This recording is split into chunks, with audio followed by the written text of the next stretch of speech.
on est aujourd'hui sur le webinaire numéro 2 avec le focus pays Sénégal. Mon entreprise s'internationalise au Sénégal. Par où commencer?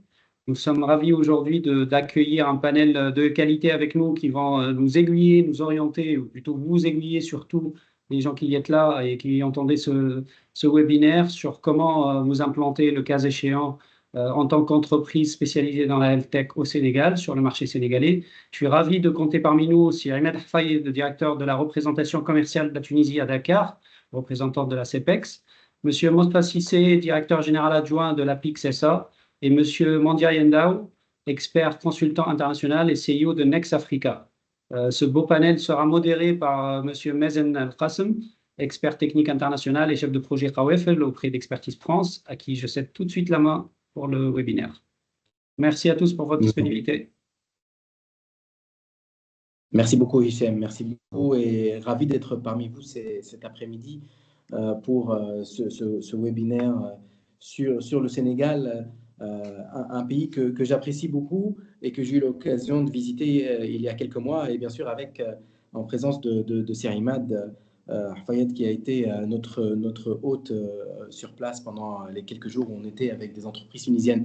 Donc merci encore d'être parmi nous aujourd'hui. Je vais donc essayer au mieux possible, de mon possible, de modérer ce beau panel, et je vais commencer par demander à nos invités de se présenter rapidement en 1 ou 2 minutes, juste un peu donc la structure dans laquelle vous êtes, et puis un petit background sur vous, sur vous-même.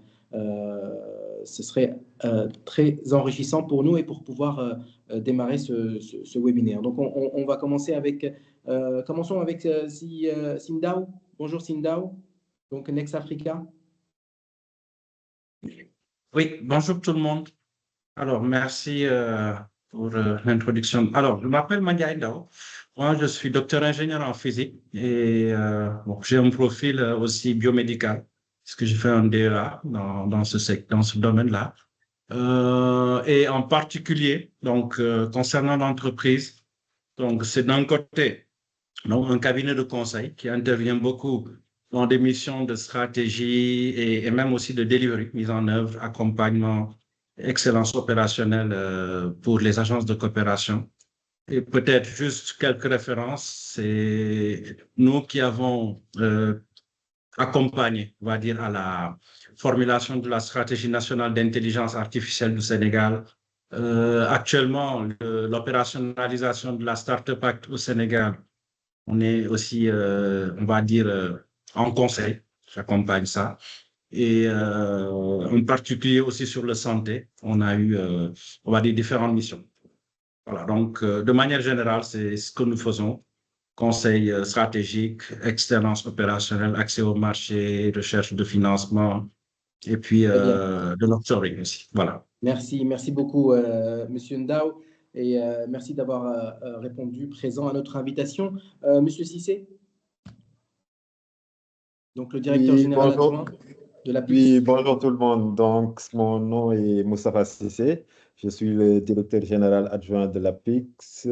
Pour rappel ou pour information, en tout cas, l'APIX, c'est l'agence chargée de la promotion des investissements et des grands travaux, structure créée en 2000, avec pour mission particulièrement de promouvoir les investissements et réaliser les grands projets stratégiques de l'État, que le président, en tout cas que l'autorité a jugé stratégique. En même temps, on a la mission de gestion des zones économiques spéciales, et ce qui fait que, par contre, on dit APIX SA parce qu'on est passé en SA depuis 2007 pour gérer, notamment pour commencer à générer un peu de revenus dans le cadre de la gestion des zones économiques spéciales. Mon background, donc, j'ai eu la chance, ou en tout cas, je suis à ce jour le doyen de l'APIX. J'ai intégré l'APIX 2 mois après sa création en août 2000. Donc, ça fait pas trop longtemps, juste 24 ans que je suis à l'APIX. J'ai eu à occuper plusieurs fonctions, dont j'ai commencé par... Parce que je suis de formation macroéconomiste, particulièrement économétrie, donc j'étais d'abord chargé d'études économiques, après expert du guichet unique. Pendant longtemps, j'ai travaillé sur les réformes de l'environnement des affaires. Donc, j'étais directeur de l'environnement des affaires, coordonnateur du Conseil présidentiel de l'investissement pendant une dizaine d'années. Je suis passé DRH, je suis repassé directeur des investissements pendant très longtemps. Donc, j'avais en charge tout ce qui est gestion du dispositif d'incitation ainsi que la zone franche industrielle de Dakar. C'est un poste que j'ai dû occuper pendant 7 ans. Directeur de la stratégie par la suite. J'ai occupé également la fonction d'administrateur des zones économiques spéciales et depuis quelque temps, je suis directeur général adjoint au niveau de l'APIX. Mais c'est très, un beau parcours, Monsieur Cissé, et ravi de vous avoir parmi nous aujourd'hui. Et on va terminer avec Sir Imad Hafez, donc le directeur de la représentation commerciale de la Tunisie à Dakar. Merci. Bonjour tout le monde. Donc, Monsieur Cissé, le DG de l'APIX, Monsieur Dao, le PDG de l'Aix Africa, chers participants. Donc, je suis très ravi d'être là parmi vous aujourd'hui à ce webinaire pour discuter de l'internationalisation des entreprises tunisiennes au Sénégal. Donc, comme vous m'avez présenté, je suis Ahmed Hafez et je suis le chef de la représentation commerciale de la Tunisie à Dakar. Je suis aussi directeur au Centre de promotion des exportations, CEPEX, qui est l'équivalent de la CEPEX aussi au Sénégal. Je suis attaché commercial auprès de l'ambassade Tunisie à Dakar. Donc, en fait, c'est le bureau de CEPEX qui est sous l'égide de l'ambassade au Sénégal. Donc, notre bureau, il a été inauguré en septembre 2023. C'est le 6e bureau en Afrique subsaharienne. Donc, notre mission principale, bien évidemment, est d'accompagner les entreprises tunisiennes dans leur expansion au Sénégal, mais tout en couvrant également des pays voisins comme la Gambie, le Cap-Vert, le Guinée-Bissau et la Mauritanie. Voilà. Merci beaucoup, merci Sir Imad. Et donc, on est là aujourd'hui pour parler du Sénégal et donc comment s'internationaliser, comment les entreprises, et notamment les entreprises tunisiennes, peuvent s'internationaliser, s'implanter ou exporter vers le Sénégal et bien sûr répondre à la question phare de toutes les entreprises, par où commencer, comment il faut faire. Et donc, on est là dans le cadre du programme qui est mis en place par Expand Africa, qui est mis en place par Connectinov, et qui est un programme qui va appuyer les entreprises tunisiennes, notamment dans les secteurs de la health tech, à s'internationaliser et donc vers la Mauritanie et le Sénégal. Et aujourd'hui, donc, comme je disais, le Sénégal. Et on va directement, sans plus tarder, commencer par notre première question à Sir Imad. Et donc, vous venez juste de le dire, hein, vous jouez donc un rôle clé dans l'accompagnement des entreprises tunisiennes qui souhaitent s'implanter au Sénégal. Donc, à votre avis, quels sont les principaux dispositifs et programmes qui peuvent faciliter cette implantation, cette installation, notamment dans le secteur dont on parle aujourd'hui de la health tech?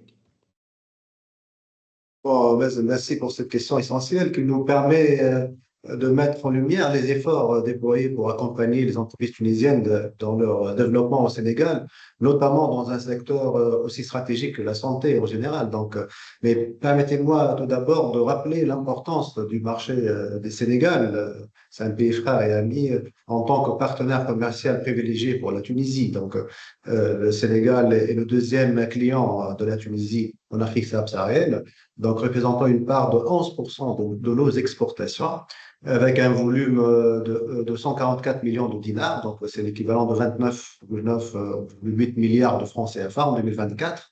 Donc, pour le secteur de santé, la Tunisie, le deuxième fournisseur africain du Sénégal en médicaments et produits pharmaceutiques en général, et le 8e au niveau mondial. Donc, le Sénégal a importé directement de la Tunisie plus de 1,4 million de dollars en médicaments. Donc, ça, c'est sans compter les médicaments qui sont produits en Tunisie et exportés via des centrales d'achat en France vers le Sénégal. Donc, il y a à signaler aussi qu'il y a le laboratoire Médis, qui est un leader de l'industrie pharmaceutique tunisienne, est implanté et produit au Sénégal depuis 2017. Donc, cependant, malgré tous ces indicateurs encourageants, donc le potentiel entre le Sénégal et la Tunisie reste largement sous-exploité, notamment dans le créneau porteurs, dans le health tech, comme vous avez dit, la télémédecine, les équipements hospitaliers, dispositifs médicaux. Il y a la formation technique dans le secteur de la santé qui est très importante. l'évacuation sanitaire aussi et le partenariat hospitalier aussi, il y a encore un grand potentiel. Notre rôle en tant que représentation commerciale de la Tunisie, le CEPEX, et aussi en collaboration avec l'ambassade ici, c'est de mobiliser des moyens nécessaires pour exploiter pleinement ces opportunités. Donc, l'accompagnement ou le dispositif qu'on offre aux entreprises tunisiennes dans leur développement au Sénégal, donc, s'articule autour de 6 axes majeurs. Donc, il y a le premier axe, c'est l'information stratégique sur le marché. Donc, nous fournissons aux entreprises tunisiennes des données, des informations, des analyses pour leur permettre de mieux comprendre les tendances du marché, les attentes des acteurs locaux, les exigences réglementaires et sanitaires applicables aux produits de santé, par exemple, les opportunités d'affaires, la concurrence, la stratégie d'implantation, etc. Donc, le deuxième champ d'intervention, c'est le développement d'un réseau d'affaires ici au Sénégal. Donc, nous facilitons la mise en relation entre les entreprises tunisiennes et les acteurs clés du marché, les importateurs, distributeurs, c'est pas les hôpitaux, les cliniques privées, les institutions publiques sénégalaises. Donc, grâce à ce travail donc, de réseautage, les entreprises tunisiennes peuvent trouver des partenaires locaux fiables et établir des relations durables. Donc, troisième axe de notre intervention, c'est les missions de prospection de commerciales. Donc, nous organisons des missions collectives B2B dans le compte d'affaires avec les acheteurs, les prospects ici au Sénégal. Il y a des missions individuelles aussi, des visites sur terrain door-to-door. Et aussi, nous organisons des voyages d'affaires en Tunisie pour des importateurs, pour des opérateurs économiques sénégalais et autres de pays limitrophes, afin de leur faire découvrir de l'offre tunisienne et visiter les usines, visiter sur terrain. C'est ce qu'on a fait durant le mois de juillet 2024, si vous vous rappelez de TABM, le Tunisia Africa Business Meeting. Donc, la représentation commerciale de Dakar a constitué une forte délégation d'une trentaine d'entreprises, donc la moitié venue du Sénégal, le reste de Mauritanie, de Gambie, de Cap-Vert. Parmi eux, il y avait des opérateurs dans le secteur de santé, des dispositifs médicaux. Donc, ils sont partis en Tunisie donc, pour faire des rencontres et pour faire des visites en Tunisie. C'est ça notre rôle, c'est ce matchmaking entre les opérateurs de deux pays. Donc, le quatrième axe qu'on travaille, là où on peut intervenir, c'est les participations dans le Far East Salon internationaux au Sénégal. Nous encourageons et facilitons la participation des entreprises tunisiennes à des événements commerciaux stratégiques ici au Sénégal. Donc, il y a un événement phare ici cette année qui est le Salon international de la santé et du matériel médical de Dakar, SISDAC, du 15 au 19 avril 2025. Donc, c'est un événement important. Il y aura en parallèle la 5e édition du Salon de la santé des États membres de l'Organisation de coopération islamique, l'OCI.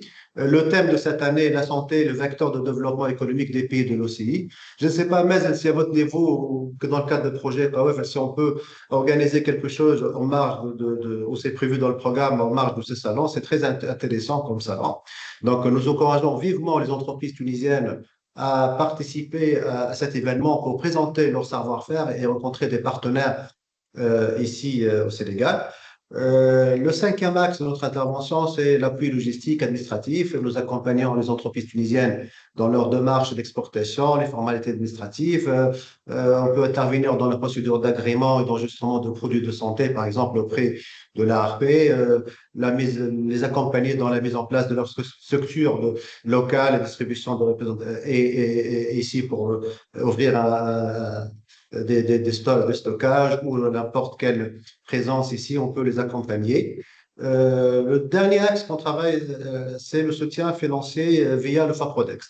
Les entreprises tunisiennes peuvent bénéficier d'un soutien financier significatif grâce au fonds de promotion FAPRODEX qui peut accorder des subventions entre 40 et 70% pour financer les actions de prospection des entreprises tunisiennes sur le marché sénégalais avec une prise en charge de frais de voyage, par exemple, nos participations individuelles de foires des salons, l'édition du support promotionnel, l'enregistrement de marque. Donc, en fait, en résumé, donc, nous sommes là pour accompagner les entreprises tunisiennes dans chaque étape de leur développement sur le marché sénégalais. Très bien, merci Monsieur Imad pour cette présentation de ces services, ce qui va nous permettre de passer à Monsieur Cissé, donc par rapport à l'APIX SA, qui joue donc bien sûr un rôle clé donc, dans l'accompagnement des investisseurs au Sénégal. Et donc, est-ce que de votre côté, Monsieur Cissé, vous pouvez nous présenter un peu et brièvement donc, les principales actions et quels dispositifs vous mettez en place pour soutenir donc, cet accompagnement des investisseurs étrangers, et notamment des investisseurs donc, tunisiens dans le domaine de la santé, si possible. C'est à vous, Monsieur Cissé. Ok, merci beaucoup pour cette question. Je pense qu'après l'intervention de M. Affel, il a résumé pratiquement tout ce qu'il y a comme dispositif à faire. Mais en tout cas, pour en revenir à l'APIX, de façon globale, je pense que l'APIX, en fait, c'est la maison de l'investisseur. L'idée, c'est de dire aujourd'hui, l'investisseur qui vient à l'APIX peut s'appuyer sur nous pour l'assistance à toutes les étapes de son projet. Ça commence depuis la demande d'informations classique. Aujourd'hui, le promoteur qui a des questions, qui a besoin d'affiner son business plan ou autre, peut s'adresser à l'APIX pour demander toutes les informations dont il a besoin pour affiner son projet, avoir en tout cas plus d'informations sur les opportunités d'investissement et autres. Au-delà même des mails personnels, on a un mail générique info@apix.sn où la personne a posé toutes les questions et on est tenu de répondre dans un délai maximum de 48 heures par rapport à ça. Après cette phase d'information et autres, on l'accompagne pour la création d'entreprise. Aujourd'hui, au niveau de l'APIX, on a le bureau de création d'entreprise où la personne peut venir créer son entreprise.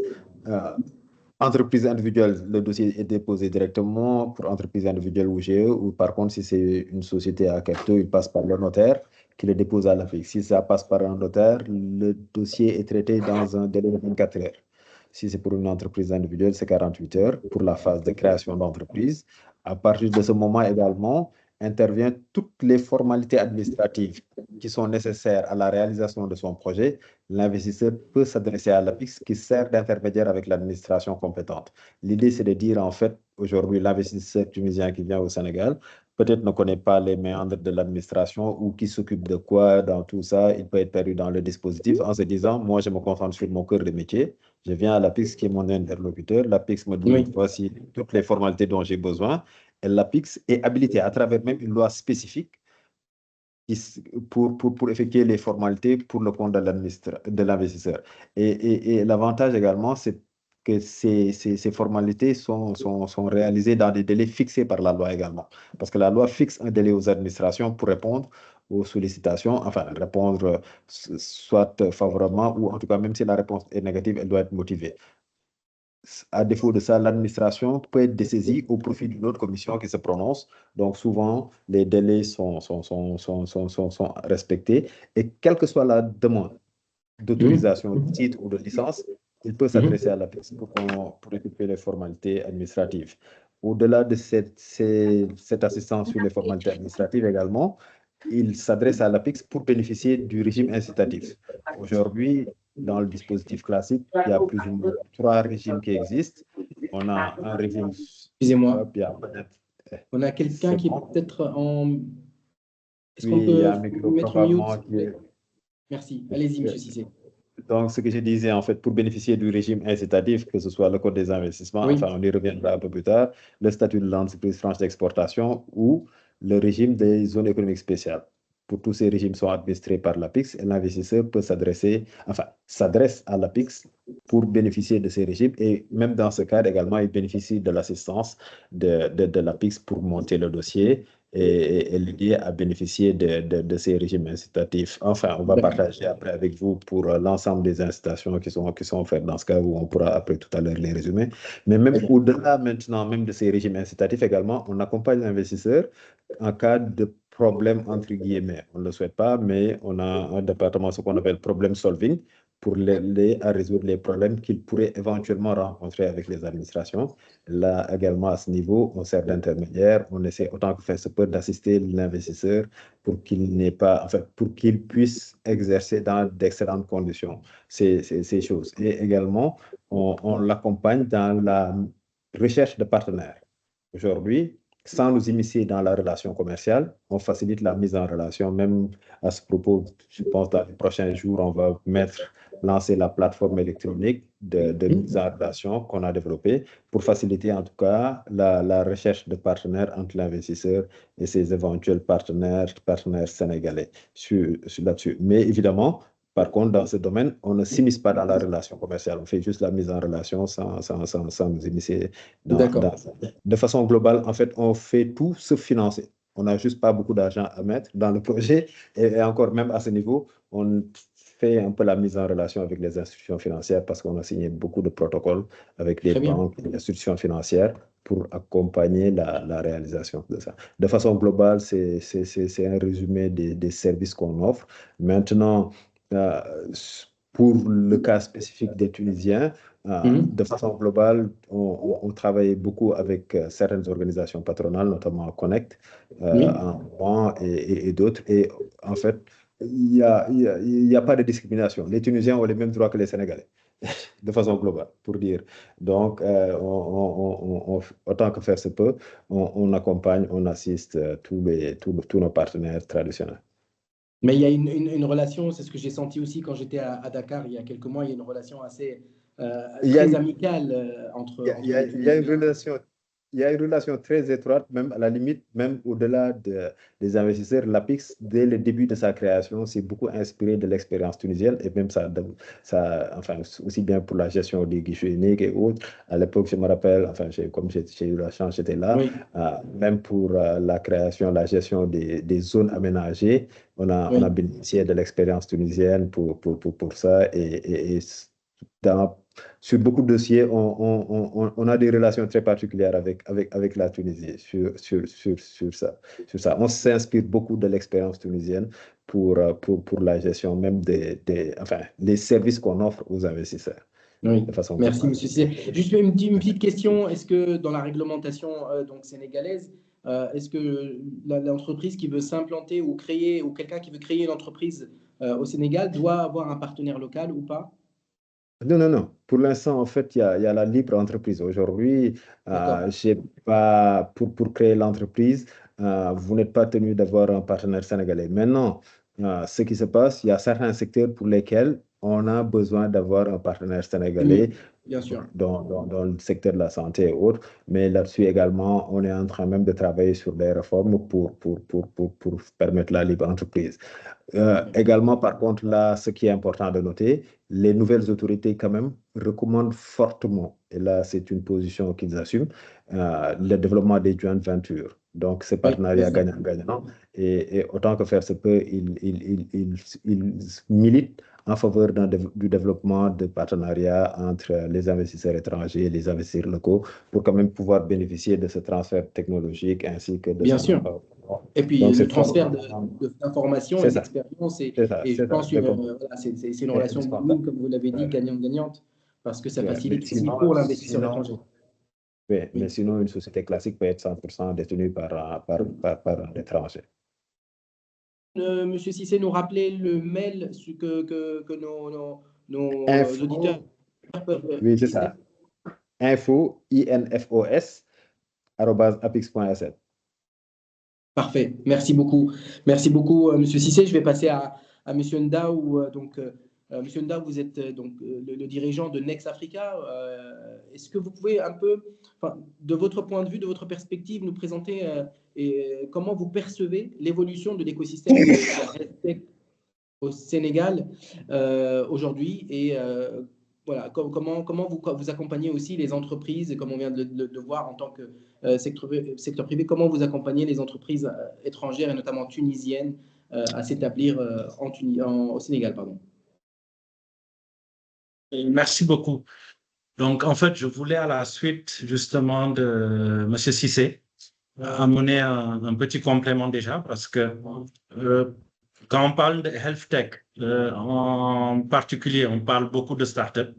Et donc, dans l'armada, on va dire, d'outils que le Sénégal a aujourd'hui, donc on a une loi donc, de promotion des startups, la Startup Act, et qui s'accompagne de tout un, comment on appelle ça, tout un package d'exonération fiscale, douanière et autres, et qui viennent après se superposer en fait, au code des investissements et à toutes les incitations dont M. Cissé a parlé, et où ils sont partie prenante de cette Startup Act.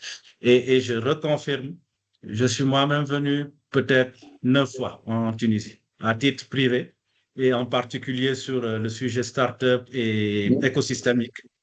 au moins 3 fois. Donc, le Sénégal et la Tunisie sont, on va dire, synchrones sur ces questions-là. Et voilà, c'est 2 pays amis et frères.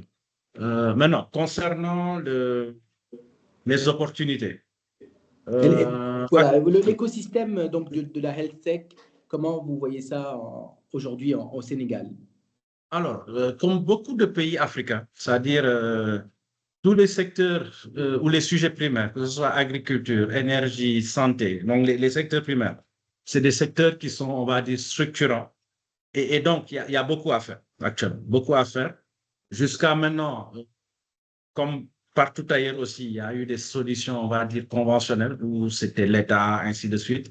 Maintenant, de plus en plus, il y a la place qui se libère et donc, sans être très exhaustif, c'est tout ce qui concerne la numérisation des secteurs, des services de santé. Donc ça, c'est un boulevard parce qu'on a de plus en plus tout ce qui est télémédecine et puis on parle beaucoup de dossiers médicaux électroniques aussi et ben, voilà, le mobile parce que si on prend le cas des fintech, tout ce qui est e-money a été inventé ici. Donc, en fait, je ne sais pas ce que ça donne, mais il y aura une solution mobile à l'africaine, voilà, dû au contexte. Après, tout ce qui est... pardon? Non, je dis, ça doit être adapté au contexte. Donc, Voilà, j'aime beaucoup parce que ce soit une solution à l'africaine. Au contraire, c'est très bien. Voilà, parce que moi, en fait, les raisons sont simples. C'est que le 5G, c'est bien, mais c'est pas dans tous les villages. Et pourtant, le problème se trouve et les besoins se trouvent là-bas. Donc, et surtout, il y a une autre contrainte, c'est que c'est pas forcément des gens qui vont être nantis. Donc, il faut avoir un service adapté dans des zones compliquées, mais qui doivent être couvertes. Ensuite, c'est tout ce qui concerne les investissements en infrastructures hospitalières, parce que, encore une fois, comme dans beaucoup de lieux en Afrique, on a une concentration qui va être dans les grandes métropoles. Et pourtant, pour des raisons d'inclusion, aujourd'hui, je pense, à peu près la moitié des Sénégalais, ils sont toujours en fait dans des zones non urbaines. Et donc, voilà, il faut accompagner tout ça. Et c'est des opportunités d'investissement parce que l'APIX en a parlé. On est dans des logiques de partenariat public-privé, que ce soit pour du tourisme hospitalier ou alors élargir la carte. Ensuite, sur le terrain des produits pharmaceutiques et biotechnologiques, je pense que la COVID a été un fort signal parce qu'à un moment, tout le monde a dit, bon, j'ai ce que j'ai et je le garde pour moi. Et donc, depuis, je pense, 2 ans, il y a un projet qui s'appelle Madiba, où carrément, on est en train de faire une industrie de production de vaccins de type COVID, mais d'autres types. Et ça ne s'arrête pas qu'au vaccin, c'est tout ce qui est aussi, comment on appelle ça, medical device, donc tout ce qui va permettre de faire du diagnostic rapide, que ce soit pour le cancer du col de l'utérus, sur à peu près tout. Maintenant, Madiba a un périmètre, mais il y a plein de startups qui s'occupent aujourd'hui de plein de sujets. Bon, les PPP, j'en ai parlé. Donc, l'État aussi libère de la place pour que voilà, à côté, on va dire, de ces initiatives, qu'il y ait des partenaires qui viennent participer. Voilà, donc, comme dans d'autres pays aussi, la vague start-up est en train d'accélérer et comme j'ai dit, au Sénégal, le ministère des Affaires étrangères s'appelle ministère de l'intégration africaine et des Affaires étrangères. Donc, ça dit tout. On n'a pas dit ministère des Affaires étrangères et de l'intégration africaine. Et pour terminer, le lundi dernier, donc avant-hier, on a présenté le New Deal technologique, qui n'est rien d'autre que la nouvelle stratégie digitale du Sénégal. Mais par stratégie digitale, j'entends aussi de santé en particulier.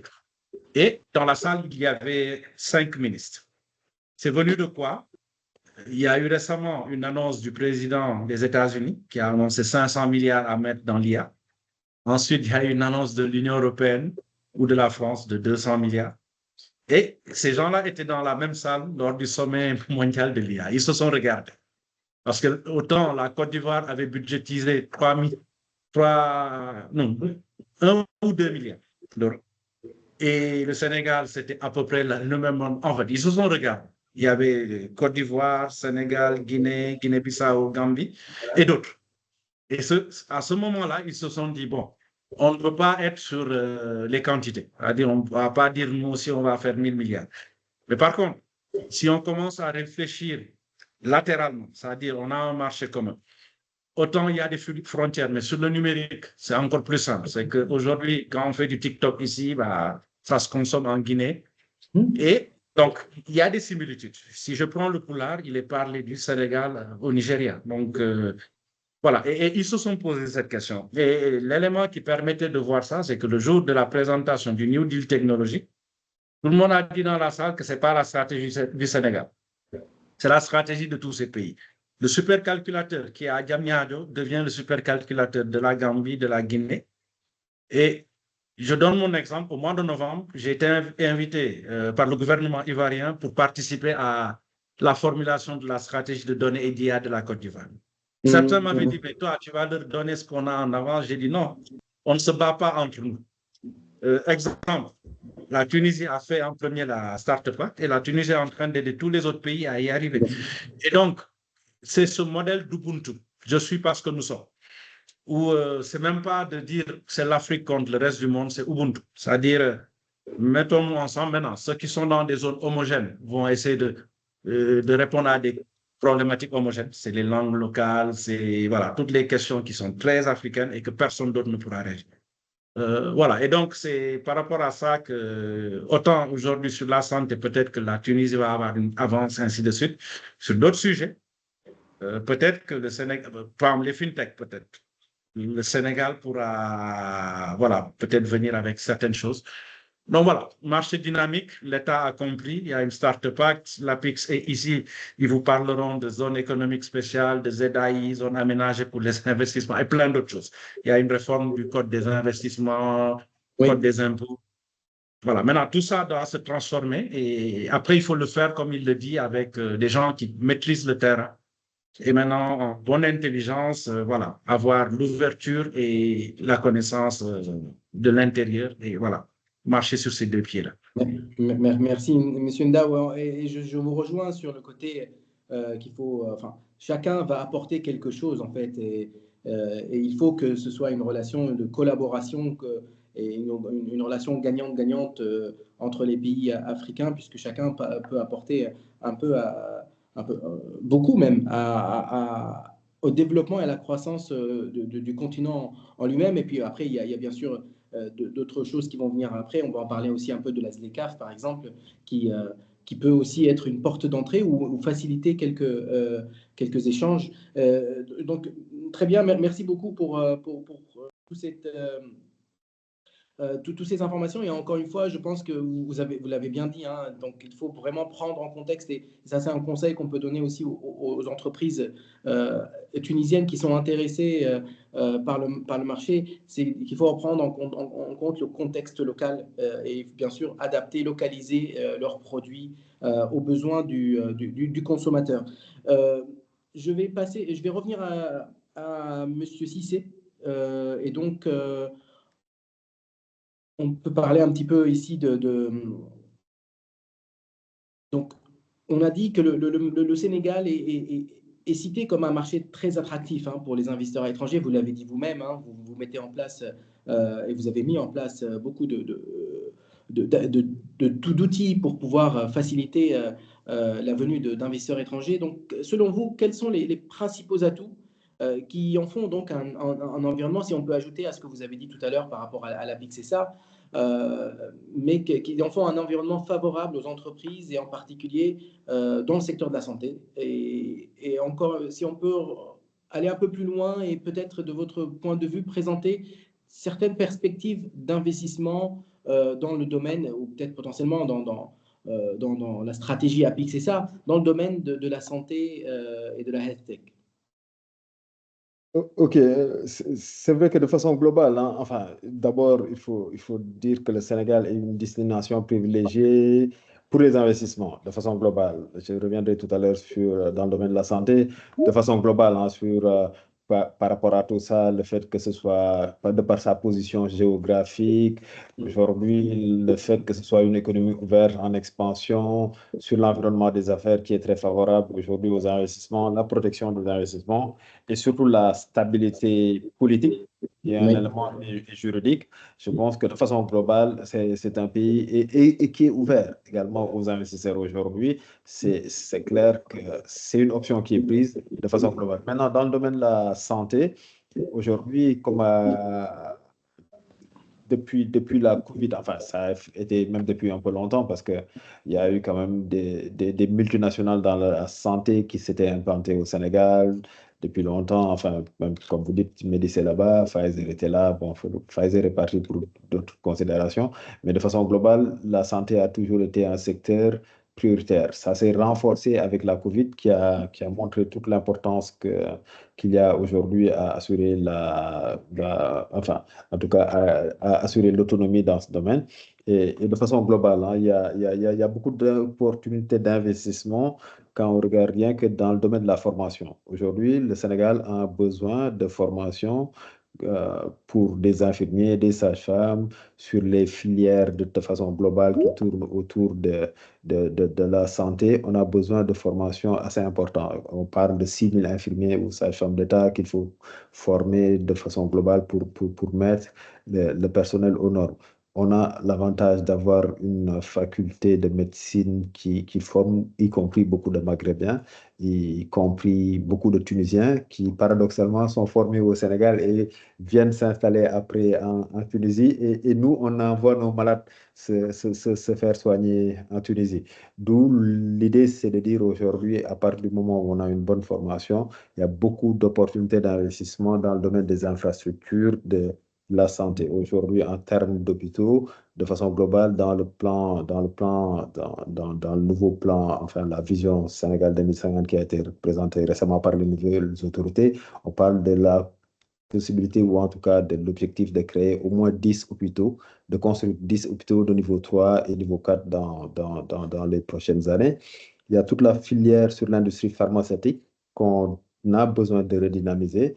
On a réalisé même des études avec des cabinets assez avancés pour identifier les principales réformes à faire pour booster ce secteur où le potentiel est assez important. Comme je disais, on a la main-d'œuvre, on a tout qui est là, mais on n'a pas encore. Il y a quelques réformes qu'on doit faire dans le domaine de la santé, notamment faire sauter le verrou sur la répartition du capital pour certaines sociétés.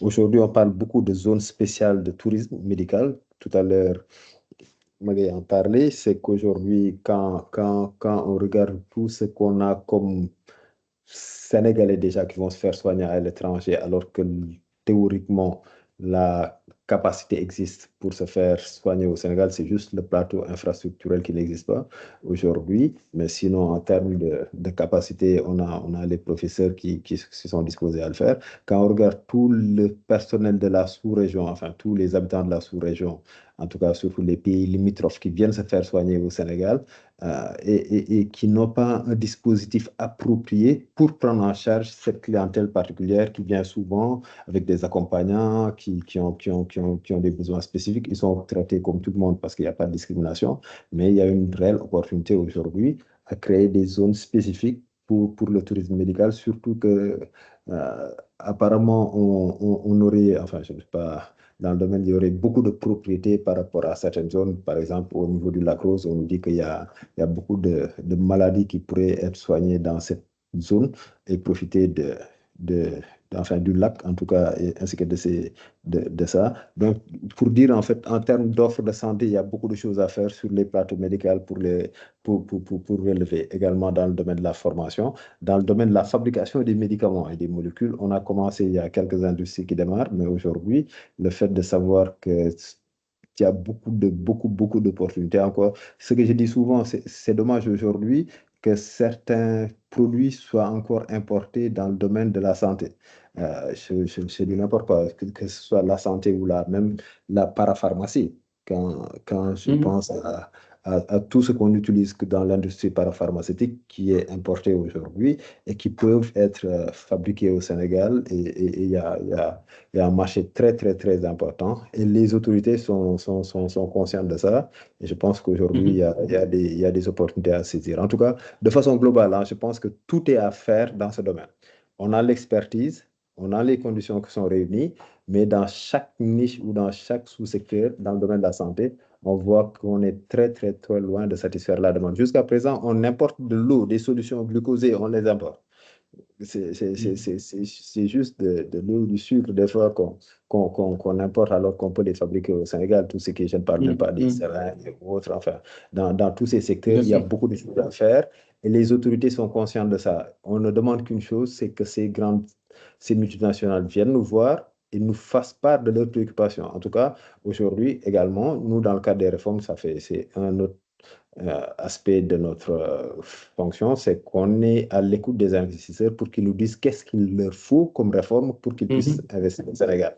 Aujourd'hui, qu'ils nous disent, bon, on a voulu venir au Sénégal, mais il y a tel aspect qui nous dérange et dans ce cas, nous, on peut essayer de voir comment on peut les réformer pour le faire. Mais en tout cas, pour dire, en fait, comme on disait tout à l'heure, sans compter tout ce qui est aujourd'hui lié au service de la santé, tout ce qui est tourisme, ça, tout est à faire. Moi, je considère que tout est à faire dans ce domaine. Et même souvent, je taquinais certaines personnes pour leur dire, moi, personnellement, j'ai envie de me recycler dans la parapharmacie, tellement je vois... et pour lesquels, même sans les savoir aujourd'hui, quand je regarde tous ces produits qui sont fabriqués en Tunisie ou des fois dont le siège est en Tunisie, au niveau sous-régional, on pourrait valablement, en tout cas, si tenté et qu'ils auraient besoin de se relocaliser quelque part, le Sénégal serait une terre d'accueil et on serait disposé à les recevoir rapidement. Mais merci, M. Cissé. Mais je pense que l'APIX, c'est ça, a encore besoin de vous avant de vous reconvertir dans le paramédical. Et même, je pense que nous aussi, les collègues tunisiens ont besoin de vos conseils. Je vais passer à M. Ndaou. Donc, en tant qu'expert, M. Ndaou du marché sénégalais, pardon. Vous avez donc, je pense, une vision assez claire des opportunités d'investissement. Donc, M. Cissé en a parlé un peu, mais est-ce qu'on peut rentrer un peu plus dans les détails potentiellement de quelque chose un peu plus d'exemples concrets de votre point de vue sur donc les opportunités d'investissement et notamment donc bien sûr, on reprend le secteur de la santé et de la health tech. Et est-ce que donc, comment peut-être continuer cette question en nous disant comment les entreprises tunisiennes peuvent potentiellement tirer parti des tendances qui existent pour se positionner sur le marché sénégalais? D'accord. Oui, merci pour la question. En fait, j'avais anticipé un peu dans ma réponse précédente en parlant de numérisation des services de santé. Juste pour vous donner un chiffre. Lundi, il a été dit que... On aime les chiffres. Il a été dit qu'il y avait 1000 procédures, en fait, dans le secteur public au Sénégal. Et aujourd'hui, il y en a 0 de digitalisé. Voilà. Bon, modulo, il y en a 3 qu'on a commencé à faire, École nationale d'administration, tout ce qui est douane, et ainsi de suite. En fait, ce que ça veut dire qu'on a beaucoup numérisé, mais il y avait des questions de l'identité numérique, il y a des questions de, comment on appelle ça, de la signature numérique, parce qu'aujourd'hui, même si tout est digital, s'il n'y a pas de signature manuscrite, il y en a qui ne considèrent pas ça. Voilà, maintenant, pris dans le cas de la santé, c'est l'opportunité principale, c'est le dossier de santé. Maintenant, après, avec tout ce que ça implique sur ce premier sujet-là. Après, comme je vous ai dit, on a beaucoup parlé de territorialisation au Sénégal et puis beaucoup aussi d'équité. Et par ça, l'essentiel de l'économie sénégalaise se trouve à Dakar. Et donc, il faut pouvoir, de par la télémédecine, de par, en fait, toutes ces technologies-là, et l'IA, parce que bon, il y a entre 50 et 70% des Sénégalais qui ne parlent rien d'autre que des langues locales. Bon, le français, on dit qu'il y a au moins 50% de gens qui l'ont appris. Maintenant, je parle de gens capables de le pratiquer. c'est moins de 30% de Sénégal. Donc, tout ce qui va faire qu'on va avoir, en fait, cette empathie-là, de pouvoir parler aux gens, pas avec du texte, mais avec de la voix, avec des images, avec tout ça, voilà, ça va être intéressant. Et après, comme je l'ai répété, la COVID nous a informé que comme sur les chocs climatiques, bah, on ne connaît pas l'année. Mais je peux vous dire que dans les 3 à 5 ans, il y aura un autre choc sanitaire. Et on a été averti. Donc, c'est les vaccins, Il faut se préparer. les tests. Voilà. Et surtout, il y a des maladies qui ne concernent que nous. La malaria, le paludisme, c'est des sujets, on va dire, africains. Donc, et qui voient beaucoup de morts chaque année. Donc, sur ce genre de questions, il ne faut pas attendre que ça vienne d'ailleurs. Voilà, les PPP, j'en ai parlé tout de suite. Maintenant, comment faire? La recette est simple. Quand on rentre dans un pays, bah, je ne vais pas vous refaire le pestel, mais c'est commencer d'abord par bien comprendre le cadre réglementaire. Parce que, voilà, c'est les règles du jeu. Donc, avant de jouer, bah, il faut savoir dans ce pays-là quel est le cadre réglementaire.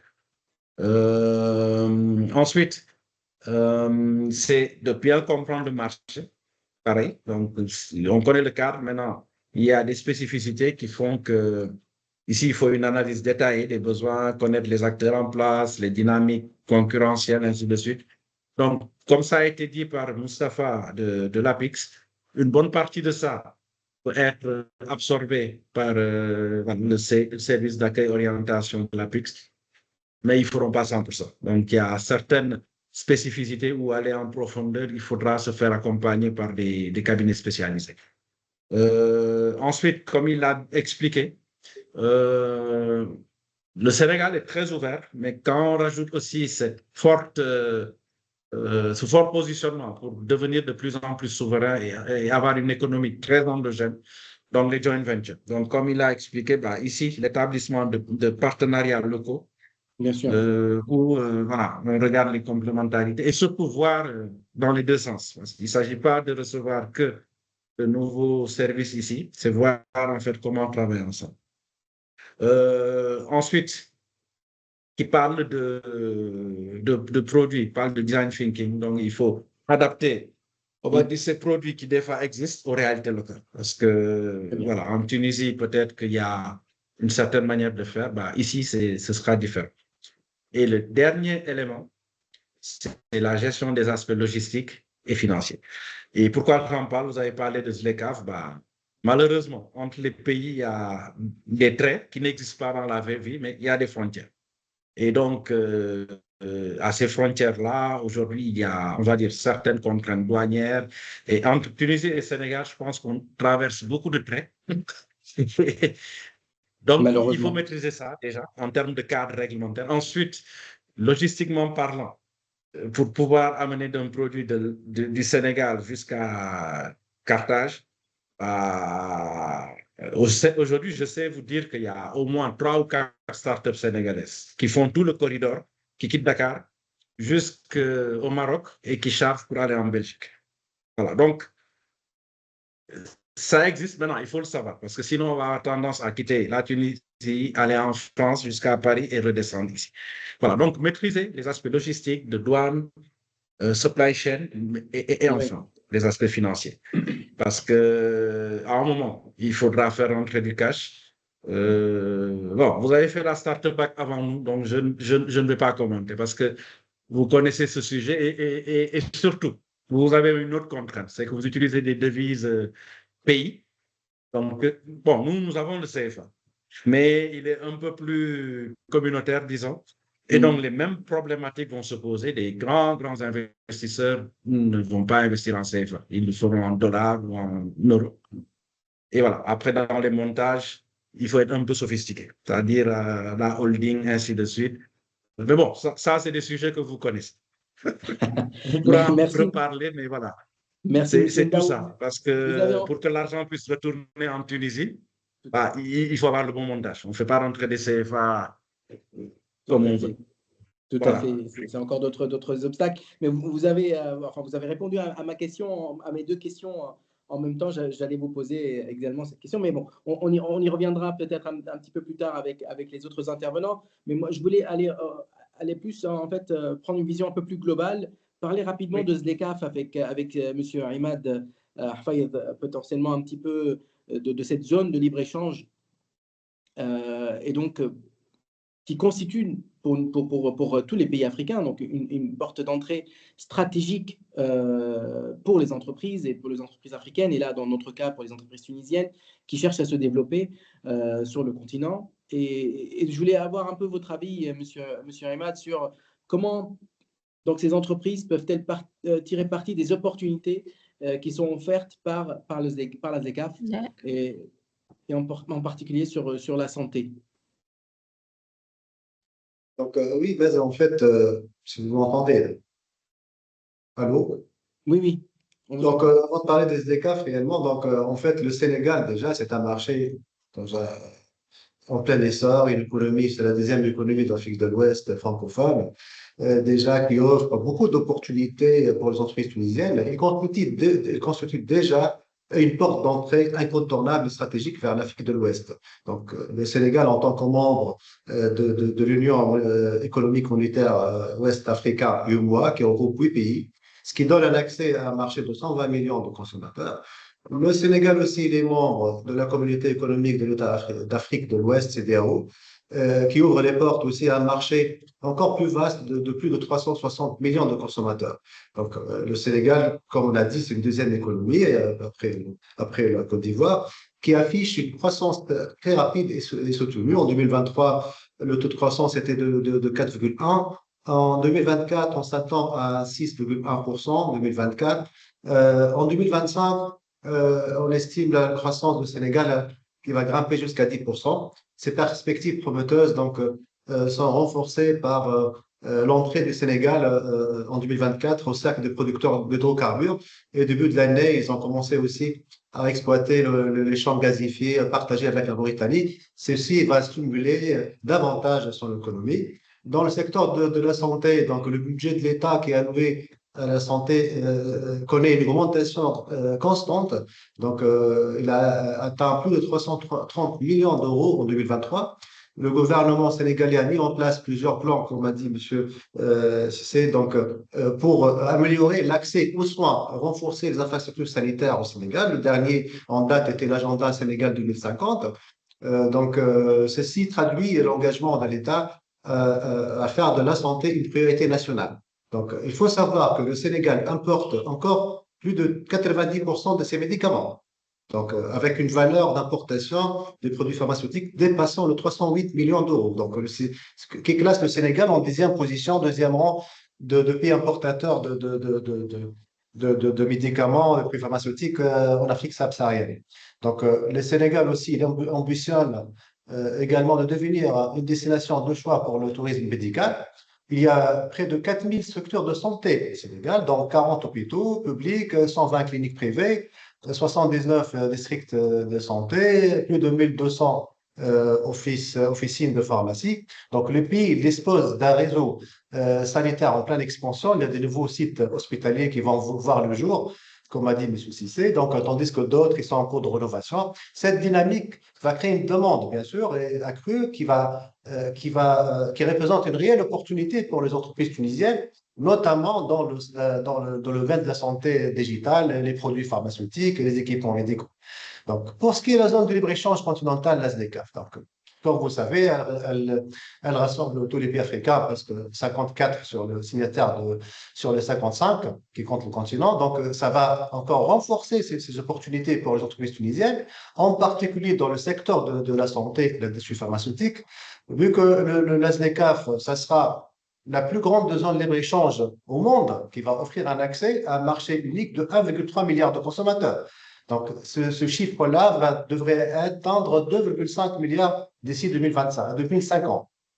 Donc, l'un des premiers objectifs de la ZLECAf, c'est de booster les échanges, comme vous savez, intra-africains, et qui sont assez faibles, qui représentent actuellement que 16% du commerce total du continent. Oui. Donc, si on compare avec l'Asie, on est à 58%, avec l'Europe, c'est 67%. Donc, dans le secteur de santé, ce chiffre est encore plus faible, car l'Afrique importe 4,7% de ces produits pharmaceutiques depuis d'autres pays africains. Alors, donc déjà, il y a un grand potentiel dans le secteur de santé. Donc, selon la Banque d'Afrique, africaine de développement, l'Afrique importe plus de 70% des médicaments dont elle a besoin. Donc, pour un coût total de 14 milliards de dollars. C'est un grand marché pour le produit pharmaceutique. Il y a un potentiel énorme d'investissement dans la production de médicaments. Donc, l'ASNECAF, qui vise encore à transformer le paysage industriel de l'Afrique, en particulier dans les secteurs de santé, qui va réduire la dépendance aux importations et va renforcer encore l'autonomie du continent. Donc, il faut pas. Je rappelle que les secteurs prioritaires retenus par la SDCAF incluent l'automobile, les produits pharmaceutiques, le transport et la logistique. Donc, et l'agro-industrie, bien sûr. Donc, les produits pharmaceutiques sont une priorité dans le cadre de la SDCAF. Donc, il y a beaucoup d'avantages. Comme vous savez, la SDCAF, c'est les réductions de barrières tarifaires et non tarifaires. Donc, les suppressions ça sera progressif de droits de douane. C'est pas comme le COMESA en Tunisie, le COMESA, mais pour la SDCAF, c'est un démantèlement tarifaire petit à petit pendant une dizaine d'années ou 5 années pour les pays les plus avancés. Donc, de 90% de produits échangés. Ça va faciliter la compétitivité des entreprises tunisiennes face aux concurrents nord-africains. Mais parlant de médicaments, déjà, le droit de douane sont à zéro. Il faut noter que si l'entreprise tunisienne va exporter vers le Sénégal, elle ne paie pas de droit de douane pour les médicaments et les produits pharmaceutiques. Donc, c'est déjà à zéro. Il n'y a pas réellement un grand avantage avec les ECAF ou sans les ECAF.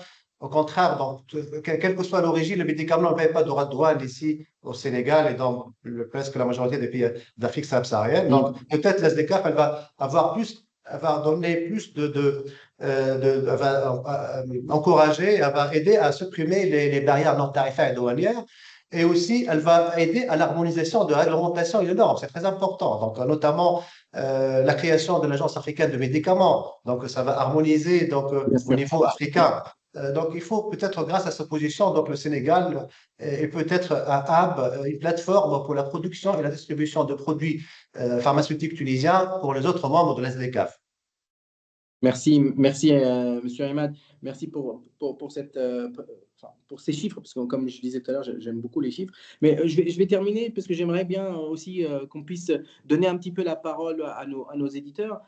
Mais je vais vous solliciter une dernière fois pour le moment, avec 1 minute par personne, sur une recommandation, un conseil que vous pouvez partager avec nos auditeurs et donc avec les entreprises qui nous écoutent et qui sont intéressées par des partenariats, par créer des partenariats avec donc le Sénégal et sur le marché sénégalais. Donc, je vais premier conseil par M. Ahmad et après je continuerai avec nos 2 autres intervenants.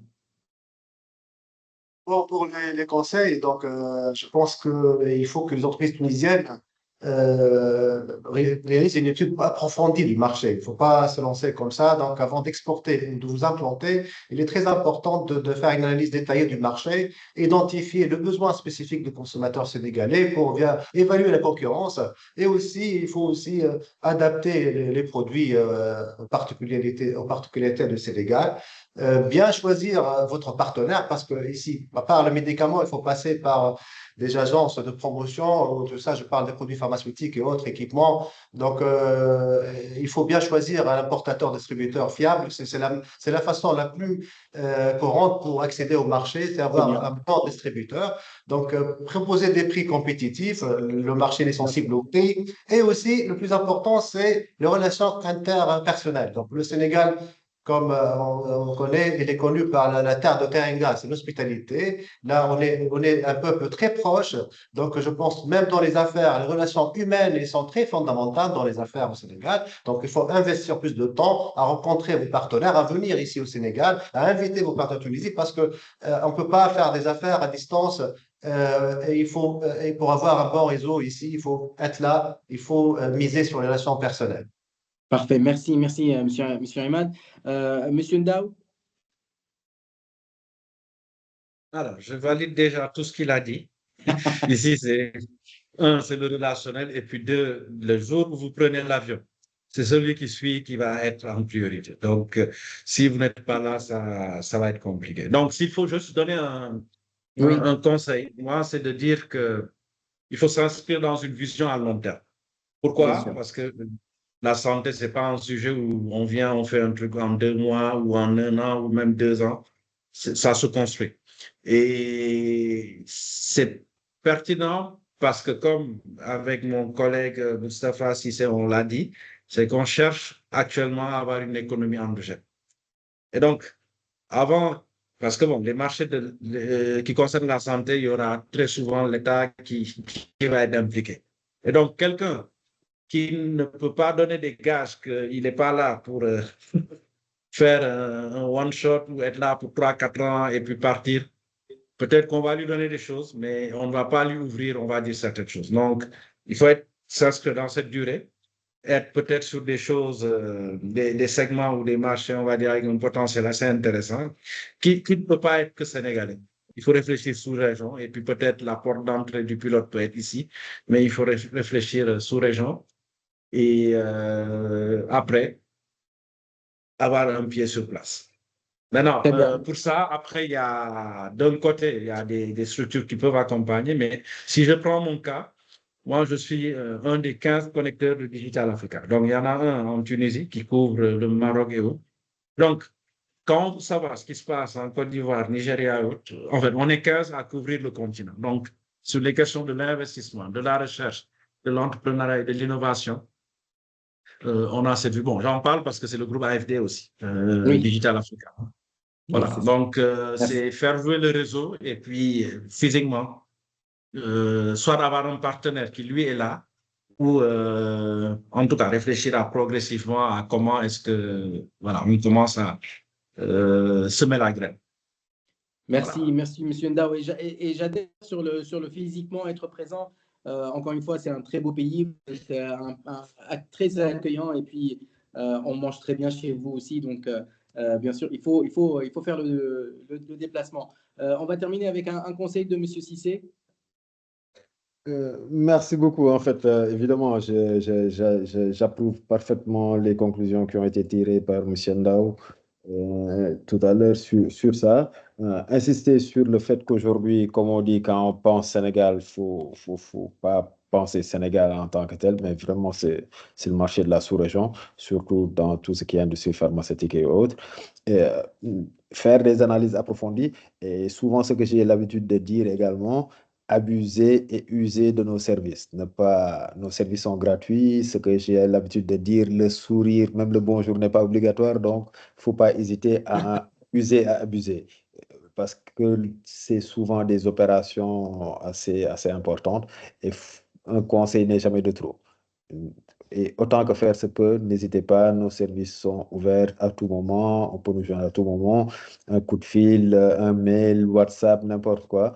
En tout cas, sachez qu'on est à votre disposition et qu'on est à votre service. Et notre seule raison d'être, c'est d'être au service de ces investisseurs. Donc, il faut vraiment utiliser nos services et vous faire accompagner, assister tout le temps. Évidemment, saluer également la collaboration de M. Ndao, tout le monde, de M. Afedi.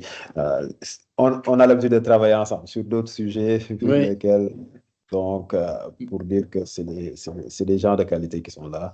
Mais en tout cas, encore une fois, n'hésitez pas à nous contacter, à venir nous voir, à poser toutes les questions qui vous traversent l'esprit pour être sûr que vous êtes en train de faire les bons choix. Merci, monsieur Cissé, pour ces derniers mots. Et bien sûr, oui. Et puis, je remercie aussi surtout donc Connectinov pour avoir choisi les trois, nos trois intervenants.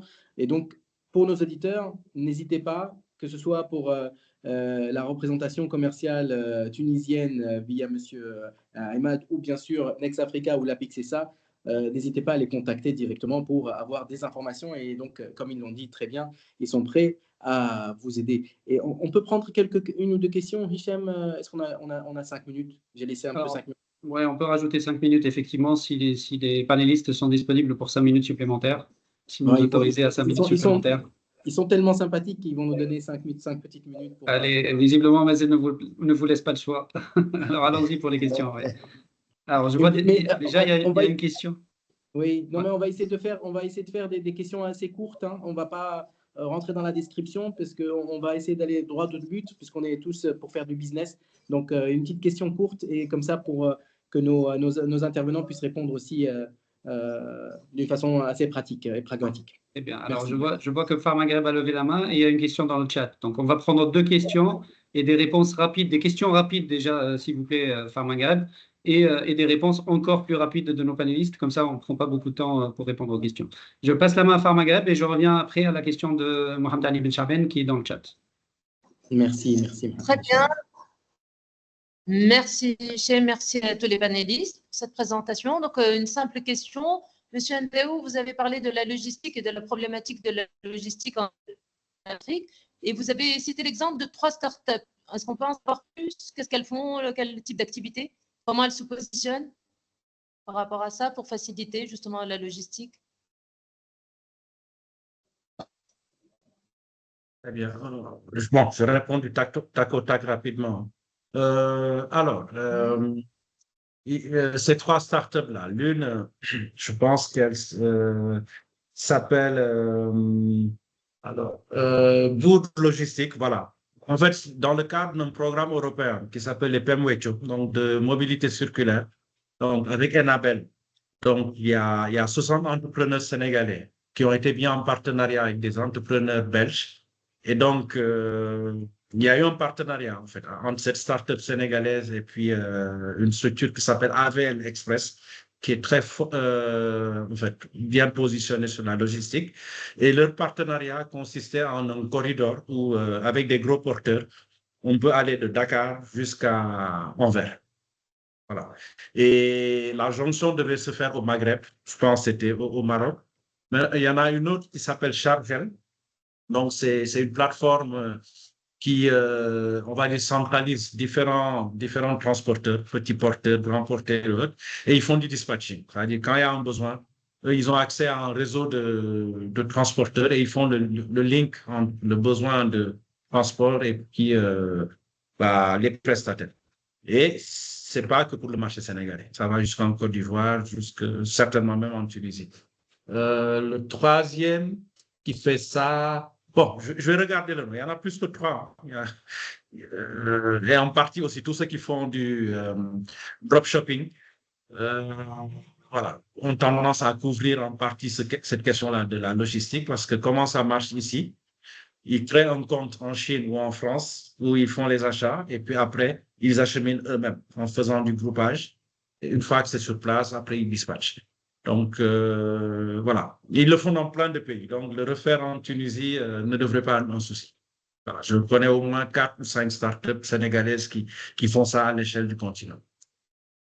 Donc, ils sont capables de centraliser des achats sur des sites de e-commerce et puis après d'assurer la logistique jusqu'ici. Et quand je parlais de partenariat avec des Belges, c'est carrément la traçabilité. C'est-à-dire, ces entreprises-là étaient capables, jusqu'à l'entrée du continent, d'avoir des QR codes, ainsi de suite, mais une fois que ça rentre, après, tu ne sais plus.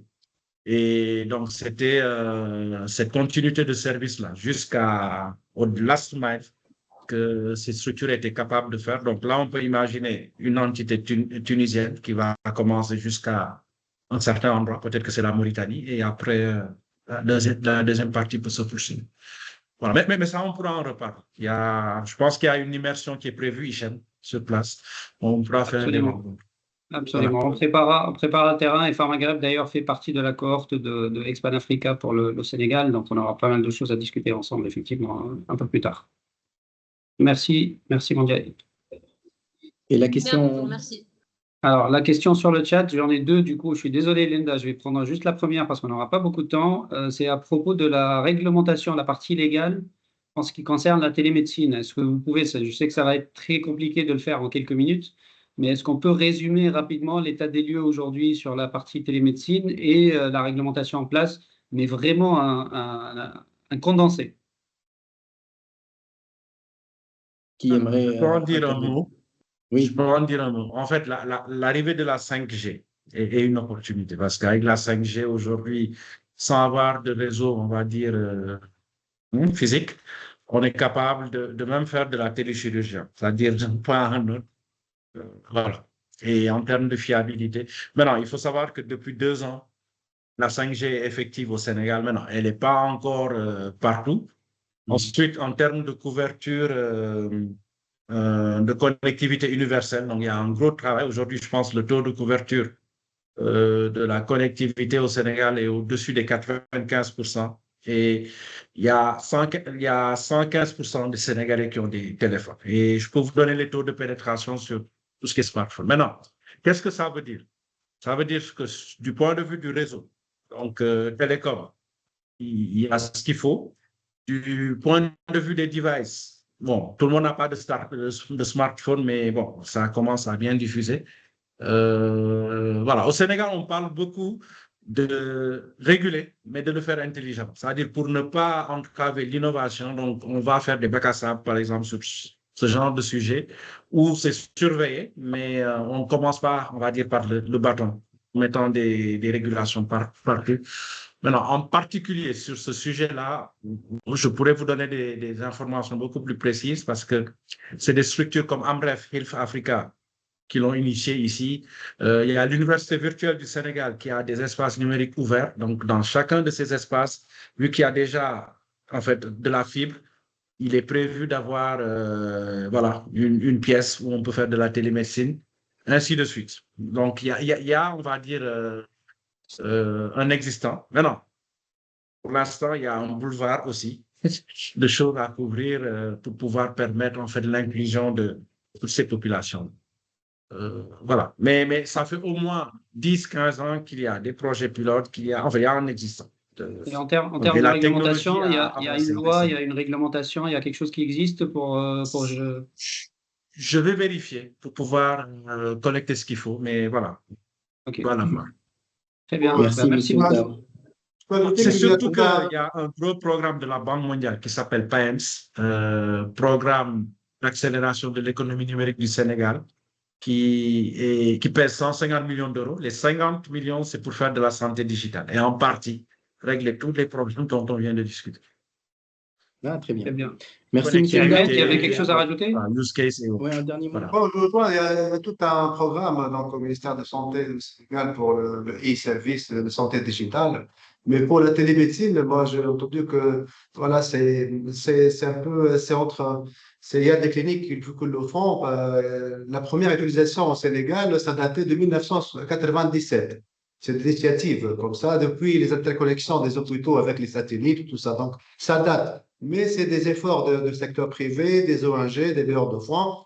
Peut-être c'est pas très utilisé, mais rien n'empêche l'entreprise tunisienne on va contacter et voir et creuser encore pour voir s'il y a des cliniques ici qui peuvent. C'est sûr que ça va passer par des conventions avec des cliniques. Au cas de besoin, dans les médecines, on peut contacter soit le ministère de Santé, soit on peut travailler directement avec des grandes cliniques ici, à Dakar. Donc, qui peuvent eux-mêmes avoir des conventions avec des médecins, soit des entreprises en Tunisie, pour avoir des consultations à distance où utiliser ça, mais on peut en creuser ce dossier et on va peut-être contacter cette entreprise avec des cliniques ici au Sénégal et pour voir les opportunités d'échange. Donc, on va suivre ce dossier-là. Merci. Très bien, merci Ahmad. Merci beaucoup. Je vais clôturer, si tu me le permets, Hichem. Je pense qu'on a pris pas mal de temps de nos intervenants. On les remercie encore une fois d'avoir accepté cette invitation et d'avoir participé avec vos retours très enrichissants et vos appels d'appui et donc de user et d'abuser, comme vous avez dit, Monsieur Cissé, de vos services. Donc, merci encore, Monsieur Imad Fayed, directeur de la représentation commerciale de la Tunisie à Dakar et donc attaché commercial au sein de l'ambassade tunisienne à Dakar, au Sénégal. Merci, Monsieur Cissé. Donc, vous êtes le directeur général adjoint de l'APIC, c'est ça. Et merci, Monsieur Ndao, donc le CEO de Next Africa et expert consultant international. Encore, et dernièrement, bien sûr, il ne faut pas que j'oublie de remercier Connectinov, Hichem Radouane et son équipe Connectinov pour ce webinaire et pour la série de webinaires qu'ils mettent en place au profit des entreprises. Donc, c'est un départ d'accès à l'information et puis après, bien sûr, il faut que ce chemin continue Et merci encore et merci pour avoir choisi nos 3 invités. Merci beaucoup, Mazen, pour ta disponibilité, pour la belle modération de ce panel. Merci encore une fois aux panélistes. J'invite tous ceux qui sont là. Je remercie aussi ceux qui étaient là, qui étaient présents, qui ont suivi ce webinaire, que ce soit en live ou l'enregistrement qui sera diffusé plus tard sur les réseaux sociaux. Je vous invite à continuer à nous suivre, Connexinov et Expan Africa. Le prochain webinaire sera plus focus Mauritanie. Donc, les mercredis de l'export sera dédié la prochaine fois pour sa prochaine édition à la Mauritanie, au marché mauritanien. Donc, n'hésitez pas à nous suivre. Et je vous invite aussi à regarder le dernier épisode qui vient de sortir sur Spotify, Apple Podcast et YouTube de notre podcast Expan Africa avec l'épisode 2, Parole d'expert avec Monsieur Mortal Zanet. Un épisode très intéressant. Je vous invite à l'écouter. Il y a beaucoup de choses intéressantes qui ont été dites dans le cadre de ce webinaire et je vous invite également à nous suivre sur les différents réseaux sociaux pour rester informé de nos activités, rester informé de nos webinaires, de nos podcasts et de nos activités. Il y aura des informations qui sortiront effectivement au fur et à mesure, comme a dit Mazen. On est en train d'essayer de se constituer une base de données intéressante sur les 2 pays cibles actuellement dans le cadre de Expan Africa, que sont le Sénégal et la Mauritanie. Merci beaucoup à tous et à très bientôt. Merci beaucoup. Bonne fin de journée. Merci à tout le monde. Bonne soirée. Merci à tout le monde. Merci. Au revoir. Merci à tout le monde.